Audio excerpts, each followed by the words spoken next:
안녕하세요. 세상에서 가장 작은 책방에서 7.5평 경이동 책거리로 돌아온 옛다 책방입니다. 네, 오늘은 드디어 무라타 사야카의 세 번째 책 소멸세계를 읽었습니다. 좋아하는 작가의 작품 세 작품 정도는 세 권 정도 읽어줘야 되잖아요. 네, 살인출산으로 시작돼서 편의점 인간 찍고 소멸세계로 하는데, 소멸세계도 상당하네요. 약간 이 책들에서 나오는 것들이 결국 살인출산으로 쭉 이어진 건가? 거꾸로인가? 뭐 이런 생각들이 있는데, 중간중간 다른 작품의 어떤 아이디어화 됐던 어떤 설정으로 작용했던 그런 모습들이 있어서 되게 또 흥미롭게 봤어요. 그래서 그 세 권이 다 이렇게 저렇게 연결된 것 같은 그런 느낌이 드는 작가여서 되게 이제 좋아한다고 말할 수 있을 것 같습니다. 네, 소멸세계 무라타 사야카. 산림출판사에서 나왔는데요. 띠지에는 편의점 인간 이후 아마존 순위를 역주행한 충격의 문제작이라고 되어 있고요. 아이를 낳으라고 강요받는 여성들, 섹스를 하지 않기로 결정한 사이좋은 부부, 이런 사람들을 위한 유토피아를 만들어냈다. 유토피아라기보다는 약간 디스토피아의 느낌이 더 강하긴 했어요. 뒤 띠지로 가면 제155회 아쿠타가와상 수상자, 무라타 사야카의 잔혹하지만 아름다운 위로. 이게 위로인가? 물음표가 뿅뿅뿅 생겨요. 우리는 언제나 도중에 있다. 과정 얘기 많이 하지 않아요? 어떤 세상에 세뇌되더라도 그것으로 누군가를 심판할 권리 같은 건 없는 것이다. 요것만 딱 떼어놓으니까 되게 단호한 느낌이네요. 뒤에 실려있는, 카피에 보면 이 소설은 결혼과 출산이라는 신성한 가치의 균열을 내는 놀라운 시도다. 제2차 배경이 나오네요. 제2차 세계대전으로 많은 남성이 전쟁터로 징용되면서 태어나는 아이의 수가 극단적으로 줄어든 평행세계. 이곳에서는 더 이상 섹스를 통해 아이를 낳지 않는다. 결혼도 프로그램에 원하는 조건을 넣으면 매칭시켜주는 상대하고 아이는 인공수정으로만 얻을 수 있다. 되게 정말 최근 미래 같은 느낌이죠. 지금도 뭐 결혼 시스템 이런 것들이 있기도 하니까. 비네리는 여름날 태어난 주인공 아마네는 초등학교 시절 자신이 인공수정이 아니라 남다른 방법으로 수정되어 태어났다는 사실을 알게 된다. 이 세계에서는 인공수정으로 태어난 아이가 정상, 그렇지 않은 애들은 원래 지금 섹스를 통해서 사랑을 통해서 태어난 아이들은 비정상, 이런 세계에 살고 있는 거예요.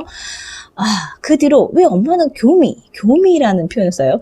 그러니까 굉장히 동물에 가까운 그런 표현, 동물에 해당되는 그런 표현이죠. 교미를 해서 자신을 낳은 건지, 자신의 진짜 본능은 무엇인지 알기 위해 아마네는 섹스와 사랑에 몰두한다. 허구의 인물과 연애하는 것은 정상이고, 그러니까 우리 스타들도 있고, 캐릭터들도 있고, 이렇게, 저쪽 세상이라고 표현하는데, 그것들과 섹스를 하거나, 이렇게 좋아하는 것들은 굉장히, 지극히 정상적인 행위라고 보여지고, 인간과는 그런 거 아니야. 그렇게 하는 거 아니야. 이런 세계를 그려냈어요. 인간과 연애하는 것은 비정상이 되는 이 세계에서 유일하게 인간을 사랑하고 육체를 탐닉하는 아마네. 과연 그녀는 해답을 찾아낼 수 있을까? 그리고 그녀가 찾아낸 해답은 우리에게 어떤 의미를 던져줄까? 그래서 이 언니 멋지다. 이거 다 읽고 나서 역시 잘 선택했어. 이런 생각을 했었는데요. 네. 지은이 가볼게요. 무라타 사야카 1979년 나보다 어려. 일본 지바현 인자이시에서 태어났다. 초등학교 시절 이야기의 힘을 빌리지 않고는 도달할 수 없는 곳에 가보고 싶어서 이런 동기 너무 좋잖아요. 소설을 쓰기 시작했다. 다마가와 대학 문학부 예술학과 재학 시절부터 편의점 알바를 했으며 데뷔 후에도 편의점에서 일하며 틈틈이 소설을 써왔다. 그래서 유명한 편의점 인간. 네, 지난번에 소개해드렸죠. 2003년 수유로 제46회 군조 신인문학상을 수상하며 작가로 데뷔한 저자는 2009년 은빛의 노래로 제31회 노마 문예신인상을, 2013년 흰색의 마을에 급뼈의 체온에, 의자가 보통 많이 들어가면 좀 그런데 되게 리듬이 되게 좋죠. 흰색의 마을의 급뼈의 체온에 로 26회 미시마 유키오상을, 2016년 편의점 인간으로 제155회 아쿠타가 문학과상을 수상했다. 지금까지 이 3대 문학상을 동시에 수상한 작가는 저자를 포함해서 단 3명뿐이다. 무라타 사야카는 주변 사람들과 결혼과 출산에 관해 나눈 대화에서 소멸세계의 모티브를 얻었다. 아이를 낳는다는 것과 섹스가 반드시 직결되어 있는 게 아니라면 실제로 많은 부분 또 그렇기도 하잖아요. 아이를 현대 사회, 지금의 사회에서 물론 아이들은 대부분 이제 섹스를 통한 출산으로 이어지고 있지만 그러니까 출산을 위한 섹스를 하는 건 또 아니니까 그런 것들을 조금 더 이렇게 밀어붙여서 극한적으로 밀어붙이면 섹스 없는 출산 이라는 것들이 성립하니까 이런 거에서 설정과 아이디어들, 모티브들을 많이 가져오신 것 같아요. 아이를 낳는다는 것과 섹스가 반드시 직결되어 있는 게 아니라면 이런 세계관이 정상인 세상이 있다면 이라는 의문과 상상에서 이 소설은 시작되었다. 그녀는 이 작품을 통해 현재를 사는 것이 불편한 사람들에게 이상의 세계를 보여주고 싶었다고 한다. 그렇지만 현재를 사는 게 불편한 사람들에게 이상 세계를 보여주는, 근데 그게 이상 세계는 아니야. 뭐 이런 느낌. 그게 과연 이상일 것 같아. 뭐 이런 느낌이 굉장히 많이 들었던 책입니다. 좋은 문장들도 되게 많았었고, 막 이렇게. 그런데, 아까 얘기한 것처럼 줄거리는 2차 세계대전 당시에 남자들이 많이 이제 전쟁 나가서 죽고 나서 이제 남녀 간의 교미, 여기서 말하는 교미, 청결한 교미, 뭐 이렇게 얘기를 하기도 하는데, 청결한 변식, 청결한이라는 단어를 되게 집착해서 많이 쓰시는 것 같다라는 생각도 되게, 많이 들기도 하고 그랬었어요. 그런데, 그 이후에 이제 과학기술은 계속 발달을 했으니까, 인공수정이라든지, 이제 그러니까 인공자궁을 통해서 남자도 출산할 수 있는 세계가 시작이 됐고, 그 후로 거의 한 100년도 안 돼서, 그것이 너무나도 당연한 상식이 된 그런 사회 속에서 벌어지는 일들, 시선들, 태도들, 생각들 이런 것들을 담고 있는 책인데 재밌어요. 어떤 장면들을 소개해드리면 좋을까요? 이 장면 처음 태그가 붙었네. 인간과의 연애는 자칫하면 금세 정형화되고 만다. 지금쯤 손을 잡아도 되겠다. 키스를 하면 다음엔 뭘 해야겠다. 서로의 육체가 정한 일이라는 걸 알면서도 무의식적으로 머리에 박힌 매뉴얼을 따르게 된다. 그렇기도 하죠. 인간이 아닌 존재와 사랑하기 위해서는 여러모로 노력이 필요하다. 어떻게 손을 잡을 수 있을지, 어떻게 키스할 수 있을지 갖가지 방법을 동원해 자신의 육체를 이용하여 상대에게 접속하려 애쓴다. 손톱도 머리카락도 귓볼도 상대를 육체로 느끼기 위한 도구가 된다. 이렇게 손을 잡고 산책하는 것도 시행착오 끝에 개발한 방법이었다. 나는 크롬과 미래 경찰인 크롬이라는 이제 캐릭터를 이제 사랑하게 된 때에 나온 글이에요. 나는 크롬과 손을 잡고 천천히 강변을 걸었다. 애인과 마치 데이트를 하듯이. 지금은 크롬을 제일 좋아하지만 나는 파우치 속 연인들을 모두 평등하게 좋아했다. 인간과의 연애와는 달리 이야기 속 사람들과의 사랑은 끝나거나 사라지지 않는다. 잦아드는 것처럼 보여도 사랑하는 마음은 늘 몸속에 냉동 보존되어 어떤 계기가 생길 때마다 다시 불타올랐다. 연인들로 가득 찬 파우치를 보고 있으면 인생이 풍요로워지는 걸 느꼈다. 이 작은 파우치 안이야말로 내 영혼이 살아온 세상이라고 생각할 때도 있었다. 뭐 이런 되게 특이하죠. 근데 이것이 과연 정말 사랑이 맞나? 되게 일방적이잖아요. 상대는 반응하지 않는, 상대가 무엇을 생각하고 무엇을 느끼는지 모르는 그런 관계, 나만 편리한 관계, 나만 되게 성욕에 들끓고 나만 애틋하고 이런 관계고 상대는 아무런 어떤 반응이나 이런 것들을 하지 않는 그런 일방적인 관계가 캐릭터와의 어떤 사랑으로 묘사가 되는데 그것이 과연 사랑이야? 나중에 가면 이제 그거에 대한 어떤 이제 자의식이라든지 생각들에 접어들면서 그런 이야기가 또 나오기도 하는데요.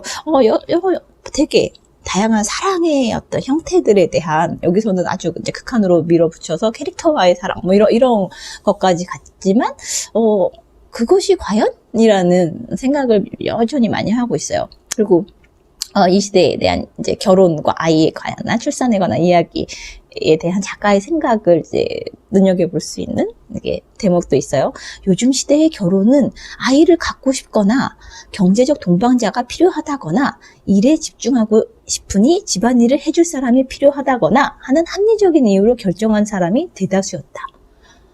사실 지금의 사회도 소설 밖에 지금 현재의 사회도 그렇지 않나? 아닌 척들만 하고 있는 거 아닌가? 뭐 이런 생각도, 물론 아닌 사람들도 당연히 있겠지만 그런 생각들도 이렇게 들게 만드는 그런 문장들이에요. 물론 단순히 반려자가 필요해서 결혼하는 사람도 있지만 그럴 바에야 차라리 친구와 동거하는 편이 낫다는 사람도 늘어나고 있었다. 뭐 이런 것도 있고, 이제 뭐 당연히 뭐 결혼, 아이 뭐 이렇게 나오니까 가족에 대한, 가족 시스템에 대한 이야기들도 나오죠. 가족이라는 시스템이 살아가는데 편리하다면 이용하고 필요 없다면 이용하지 않는다. 우리에게 가족과 결혼은 그런 제도가 되어가고 있었다 하면서 이 시대에 대한 배경 설명을 하는데 우리도 그렇게 멀지 않아서 이렇게 되지 않을까라는 생각도 들고, 이게 과연 소설 속의 어떤 이렇게 허황된 아니면 공상적인 그런 상황이기만 할까라는 생각이 들기도 했어요. 그리고 여기에는 실험 도시가 나와요. 그러니까 이렇게 어떤 하나의 도시를 실험 도시라고 이제 채택을 해놓고, 여기서는 이제 인공 출산만 할 수 있는 거죠. 여자는 난자를 제공하고 남자는 정자를 제공을 해가지고 인공적인, 그러니까 아이를 이제 인공 수정을 통한 아이를 이제 생산을 하고, 여기서 남자도 출산을 할 수 있는데 아직까지는 개발 단계여서 실험 단계여가지고 성공한 사례가 없었다가 이 주인공의 남편이 첫 성공 사례로 이제 등장을 하고, 우리가 보통 이제 모두 이제 한 아이를 키우기 위해서는 온 마을이 필요하다 뭐 이런 이야기들을 많이 하는데, 이 마을에서는 모든 아이가 모두의 아이인 상태가 돼요. 그래서 근데 그 어떤 양육 시스템, 여기서는 에덴 시스템이라는 얘기를 하는데, 그 양육 시스템의 결과로 아이들은 늘 같은 표정, 그러니까 같은 근육을 써서 웃고 뭐 말하고 어떤 상황에 이렇게, 그러니까 약간 로봇 같다는 느낌들이 되게 많이 드는 아이들로 이렇게 성장하는 그런 이야기들을 막 또 담아놓고 있기도 한데, 그것이 우리가 지금 생각하는 그런 미래인가? 너네가 생각하는 걸 쭉 따라가다 보면 이런 세계가 그려질 수 있어 라는 걸 이렇게 툭 던져주는 것 같은 그런 생각들도 들고 그랬어요. 실험도시에 대한 이야기에 대해 또 태그를 붙여놨네요. 여기서 이런 질문해요. 우리가 마지막 아담과 이브라면 저곳은 인간이 언젠가 돌아갈 낙원인가? 뭐 이런. 지바라는 이제 실험도시, 지바가 실험도시로 지정된 지도 벌써 10주년입니다. 각지에서 축하 분위기가 고조되어 다양한 이벤트를 준비하고 있습니다. 아시다시피 실험도시 지바에서는 가족이라는 시스템이 아니라 심리학, 생물학 등 여러 관점에서 연구를 통해 탄생된 새로운 시스템 속에서 주민이 아이를 키우며 생명을 이어갑니다. 컴퓨터를 선정된 주민은 매년 12월 24일에 일제히 인공수정을 합니다. 되게 좀 이상하지 않아요? 그냥 막 사육당하는 동물 같은 느낌이었어요. 수정하는 주민은 컴퓨터로 관리되며 건강 상태와 과거의 출산 횟수 등을 고려하여 선발됩니다. 인구는 너무 많지도 적지도 않도록 조절되고 있고, 적정한 수의 신생아가 태어나도록 완벽하게 관리됩니다. 남성은 인공 자궁을 이식하여 수정합니다.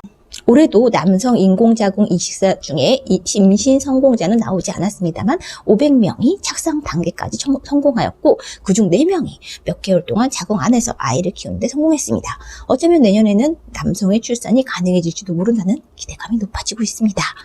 그리고 인공수정으로 출산된 아이들은 즉시 센터에 맡겨집니다.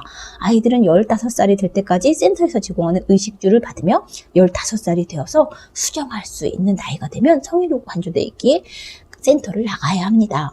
그들의 세상에서는 모든 어른이 모든 아이의 어머니가 됩니다. 이렇게 생각으로는, 관념적으로는 되게 그럴싸한데 또 약간 여기서 묘사되는 거는 약간 좀 이상했어요. 어른은 모든 아이를 돌보며 애정을 쏟습니다. 첫 번째 인공수정으로 현재 8살이 된 아이가 가족 시스템에서 자란 아이보다 더 동등하고 안정된 애정을 받음으로써 정신적으로도 안정성을 보이며 두뇌와 육체 모두 우수하다는 사실이 이미 증명된 바 있습니다. 약간 소고기 등급 매기는 느낌이 있지 않아요? 일부러 작가가 이런 느낌을 주려고 글을 썼을 것 같다는 생각도 좀 많이 들었어요. 가족의 부재로 발생하는 불평등을 아이가 짊어지지 않아도 됩니다. 그러니까 현대사회의 어떤 가족으로부터 기인한 어떤 문제들을 되게 많은 부분 이 에덴 시스템이 해소해주고 있는 것 같기는 한데 점점점 이렇게 돼요. 모든 아이가 모든 어른에게 사랑받으며 자라는, 말 그대로 에덴과 같다는 뜻에서 에덴 시스템이라 명명하게 되었습니다. 머지않은 미래, 인류는 가족 시스템이 아니라 이 새로운 에덴 시스템으로 번식할 것이라고 예상합니다. 미래 인류의 모습을 최첨단 기술로 실현해가는 이 실험 도시에서 뛰어난 실험성과 그에 이르기까지 노력한 연구자들의 모습을 담은 특집 방송을 오늘 밤에 자세히 전해드릴 예정입니다. 이런 이제 광고 이런 프로그램이 안내가 있어가지고 텔레비전에서 나온 이제 설명이었었는데, 이런 이야기들을 하면서 약간 이 속에서 보여지는 그런 모습들에서 약간 그 길거리에 고양이나 아이들한테 모두 사랑하는 나의 아이 막 이렇게 얘기를 하지만, 사실은 우리가 그냥 반려가 아니고 애완동물을 막 귀여워하는 것 같은 그런 느낌을 받았다. 뭐 이런 대목인데 어디 있는지 안 보이네요. 찾았다. 이런 에덴 시스템에서 만난 아이들을 보면서 작가는 이런 생각을 해요. 인간 아이를 마치 애완동물처럼 마음대로 예뻐하고 나서 책임은 지지 않고 혼자만의 자유로운 집으로 돌아간다. 진정 아이들이 자신을 온 세상의 사랑을 받는 존재다 라고 느낄지 의문이다. 고양이 카페 갔네. 무책임하게 예뻐하다 질리면 집에 가면 되잖아. 내 비아냥거림을 들은 남편은 큰 소리로 웃었다. 그러게, 당신 말이 맞아. 여긴 거대한 아가 카페 같아. 저기 있는 아이 좀 봐. 정말 활기차게 뛰어놀고 있어. 기뻐하는 남편의 모습까지 포함하여 나는 이 광경이 그저 기묘할 뿐이었다. 이렇게 묘사를 해요. 과연 이런 세계에서 벌어지는 일, 작가는 무엇을 말하고 싶었을까? 그것에 대해서 이제 옹기니 인 최고운 님께서 또 잘 정리를 해 주셨죠. 무라타 사야카는 2003년 단편소설 수요로 데뷔한 이래 정상과 비정상, 성과 여성이라는 것의 위화감, 결혼, 출산, 가족 등 이른바 상식이라 불리는 것들에 대한 의문을 제기하는 작품을 발표해왔다. 소멸세계 역시 그 연장선에 있는 실험적인 작품으로 작가는 현실을 반전시킨 듯한 또 다른 세계를 배경으로 하여 성, 연애, 결혼, 가족, 출산에 대한 정상과 비정상이 무엇인지 물음을 던진다. 작품의 무대가 되는 것은 현재 일본과 전혀 다르지만 어딘가 비슷한, 그쵸? 되게 기시가 그런 요소들이 지금도 있긴 한데 이게 조금 더 이렇게 확장된다는 걸까? 뭐 여러 가지 생각 가정들이 가능한 그런 세계를 그려요. 평행세계 일본이다. 교미가 아닌 교미라는 계속 그 단어도 계속 이렇게 탁 못에 박혀요. 인공수정을 통해 아이를 낳게 된 이 세계에서 가족인 부부의 섹스나 연애는 근친상간으로 여겨진다. 때문에 사람들은 가정 밖에서 연애를 즐기게 되었고 그 대상은 사람뿐 아니라 가상의 캐릭터로 확산되었다. 연애, 섹스, 그리고 결혼과 가족이라는 제도가 해체되고 소멸해 가는 이 세상에서 어릴 적부터 어머니에게 너는 섹스를 통해 태어난 아이라는 이야기를 들어온 주인공 아마네는 철저하게 이질적인 존재다. 철이 들어 자신이 비정상인 존재임을 깨달은 뒤 그녀는 제 태생과 어머니를 부정하듯 철저하게 정상에 편입하려 하지만 근본적인 위화감을 떨칠 수는 없다. 이 책은 2017년에 이제 번역되어 출간이 됐는데, 이 당시에 이제 정부에서 대한민국 출산 지도를 우리나라 출산 지도를 만들면서 굉장히 논란과 비판을 엄청 받았던 이야기를 슬쩍 원gin이가 적어주셨어요. 작년 말, 그러니까 2016년이겠죠. 작년 말 정부에서 제작하여 공개한 대한민국 출산 지도는 한국 사회에 커다란 논란을 불러일으켰다. 지역별로 가임기 여성 숫자를 표시한 이 분포도에 많은 이가 여성을 아이 낳는 기계로만 보느냐고 비판하며 섹스, 임신, 출산에 대한 고정관념에 이의를 제기했다. 소멸세계를 작업하는 내내 그 생각이 머리를 떠나지 않았다. 섹스, 임신, 출산, 그리고 가족. 그것들은 여전히 어떤 이에게는 본능일 수도 있지만 다른 이에게는 더 이상 아닐 수 있다. 우리는 언제나 도중에 있다. 뒤에 카피에서 소개시켜드렸던 문장이 또 여기 나와요. 어떤 세상에 세뇌되더라도 그것으로 누군가를 심판할 권리 같은 건 없는 것이다. 우리는 변화의 순간에 있고 결정되어 있는 것은 없다. 소멸세계를 읽는 과정은 당연하게 여겨지는 것들의 의문을 던지고 해체함으로써 멋있죠? 규정되지 않은 자신과 세계의 모습을 상상하게 하는 경험이었다. 이 세계가 소멸한 뒤에 새롭게 나타나는 세계는 어떠한 모습일까? 하면서 이제 교수님의 말도 옹기니의 말도 이제 정리가 돼요. 이렇게 현재 우리가 너무나도 당연하게 여기는 것들, 그리고 그 당연한 것 바깥에 있는 것들에 대한 비난의 눈초리, 시선들, 이런 것을 계속해서 그래? 그러면 이건 어때? 네가 정상으로 생각하는 거 이것만 남아있는 세계는 어때? 이건 어때? 하면서 계속 쿡쿡쿡 찌르는 그런 작가를 오랜만에 만난 것 같아서 무라타 사야카를 좋아하겠습니다. 3편. 한 편 더 읽을까 말까 지금 생각 중인데 곧 메타버스가 하도 뜨거워가지고 한번 읽어보려고 지금 도전 중이어서 당분간은 안 읽지 않을까 싶은데 네, 아주 스릴이 일주일 동안 무라타 사야카와 함께 한 주 잘 보냈습니다. 읽어보세요. 안녕.